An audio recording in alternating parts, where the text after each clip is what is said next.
Mr. President, for the record, I'd like to state that the draft resolution that was put in blue on Friday evening did receive 83 co-sponsors from this membership, but that this resolution was not open for co-sponsorship due to the last-minute nature of the negotiations and due to the fact that it was put in blue only this morning. So no one withdrew from their co-sponsorship. It hasn't been open to co-sponsorship, but I'm sure it would receive widespread support if it had.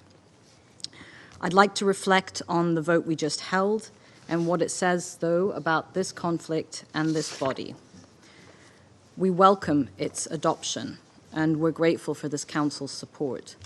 We believe that the resolution begins to unblock life-saving aid whose denial has condemned more than 500,000 people in Gaza to famine. The text compels the international community to finally share in the burden that Egypt has been shouldering, and it commits all of us to breaking the cruel blockade strangling Gaza for the last 16 years.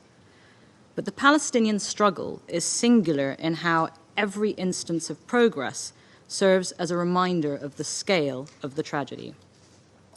It is not lost on us that while today we start building a humanitarian architecture that responds to an intolerable situation, we are still unable to stop the war.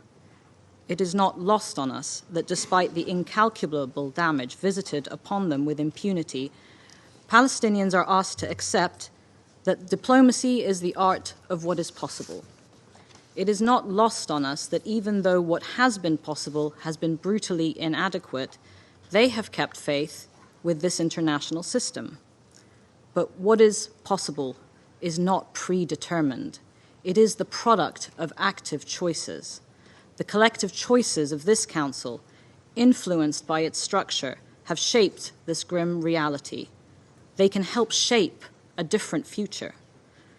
Doing that must begin by understanding that 30 years after they recognize the State of Israel, there is very little left for the Palestinians to concede. The injustice of the occupation persists with the international community's complicity. If you have a moral, national, or political interest in saving the two-state solution, you must act now. This resolution gives us an opportunity to demonstrate that at the very least, the world will not tolerate the continued deprivation of the people of Gaza from basic necessities. It puts in place a system that is necessary now and that will remain necessary when the war ends. We are all responsible for making sure that it works. Mr. President, we thank each and every Council member for their dedication and support to this process, including the E10 for their steadfast unity on this file. And I'd like to thank the United States again and the United Kingdom for their important, constructive diplomatic work behind the scenes on this. I'd also like to thank the Ecuadorian presidency for their patience and wisdom in enabling this adoption despite really challenging negotiations. And to the United States, I'd like to thank Ambassador Linda Thomas-Greenfield, whose personal dedication and commitment to help save lives made today possible. This outcome will enable life-saving humanitarian assistance to get into Gaza and reach those in need. It will quite literally make the difference between life and death for hundreds, if not thousands, of civilians. It is vital that this Council lives up to its responsibility by ensuring its full implementation.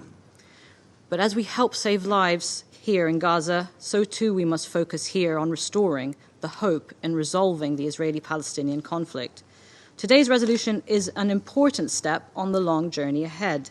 Any lasting and comprehensive solution demands an end to the war in Gaza, addressing the dramatic situation of those internally displaced, uniting Gaza and the West Bank under a single, legitimate and representative Palestinian Authority, reconstructing what has been destroyed, and ensuring that never again shall violence, incitement and terror be allowed to thrive.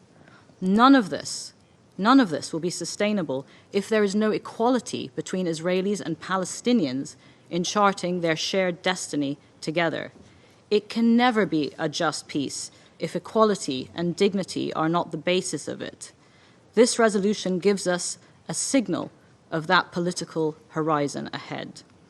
The two-state solution with an independent and sovereign Palestinian state is the only path to achieving a just peace that guarantees security, stability, and prosperity for the Palestinian and Israeli people alike, who both have a right to statehood in their ancestral land.